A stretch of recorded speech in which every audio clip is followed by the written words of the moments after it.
ఆశీర్వదించిన గనుక అతడు గొప్పవాడాయను. దేవుడు మనల్ని ఆశీర్వదించితే మనము గొప్ప వాళ్ళము అవుతాము. అబ్రహాము గారిని దేవుడు ఎంతో ఆశీర్వదించాడు. ఎంతో కాదు కానీ బహుగా ఆశీర్వదించాడు. ఎంత ఆశీర్వదించారంటే ఎంతో ఉన్నతమైన స్థానంలో అబ్రహాము గారిని ఆయన ఉంచాడు దేవుడు. ఎందుకు ఉంచాడో ఆయన వాక్య భాగంలో మనం చూసినట్లయితే కొన్ని వచనాల్లో మనకు ఆయన గురించి అర్థమవుతూ ఉంటుంది. ఎందుకు దేవుడు అంత ఉన్నతమైన స్థానంలో ఆయన ఉంచాడో కొన్ని మాటలు చూసుకుందాము. మొదటిగా ఆయన దేవుని మీద ఆధారపడటం, దేవుని మీద విశ్వాసం ఉంచటం, ప్రతి విషయంలో దేవుని మీద ఆయన ఆధారపడేవాడుగా మనం చూడగలము. మొదటిగా చూసినట్లయితే 22వ అధ్యాయము 8వ వచనంలో చూసినట్లయితే ఒకసారి చదువుకుందాం. 22వ అధ్యాయం ఆదికాండం 22:8వ వచనం చూద్దాం. అబ్రహాము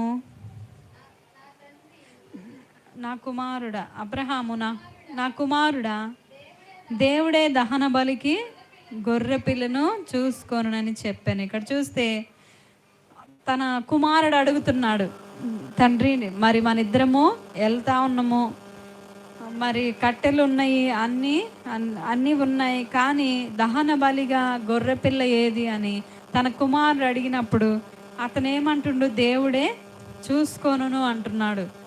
ఆయన తన కుమారుడే బలిచ్చేదని తన కుమారుడితో చెప్పలేదు.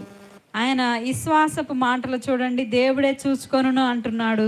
మరలా అతను వెళ్ళేటప్పుడు మరలా వచ్చేదమని చెప్తుంటాడు. 5వ వచనంలో చూస్తే ఒకసారి 22:5వ వచనంలో చూసినట్లయితే తన పనివారితో మీరు గాడిదతో ఇక్కడనే ఉండుడి, నేనును నా చిన్నవాడును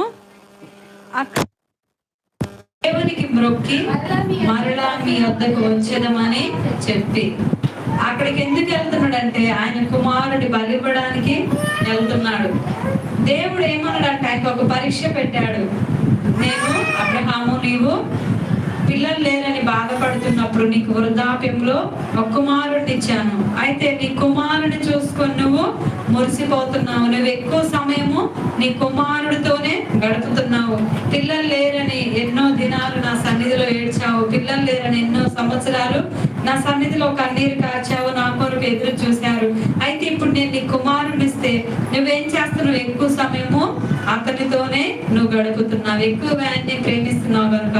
అందుకే దేవుడు ఏమంటుండంటే 2వ వచనంలో, అప్పుడు ఆయన నీకు ఒక్కడై ఉన్న నీ కుమారుడు అనగా నీవు ప్రేమించి ఇస్సాకును తీసుకొని మొరియా దేశమునకు వెళ్ళి అక్కడ నేను నీతో చెప్పబో పర్వతములలో ఒకదాని మీద దహన బలిగా అతని నర్పించమని చెప్పాను. అప్పుడు వెంటనే దేవుని మాట ఆయన ఎంత మాత్రమో కాదనలేదు.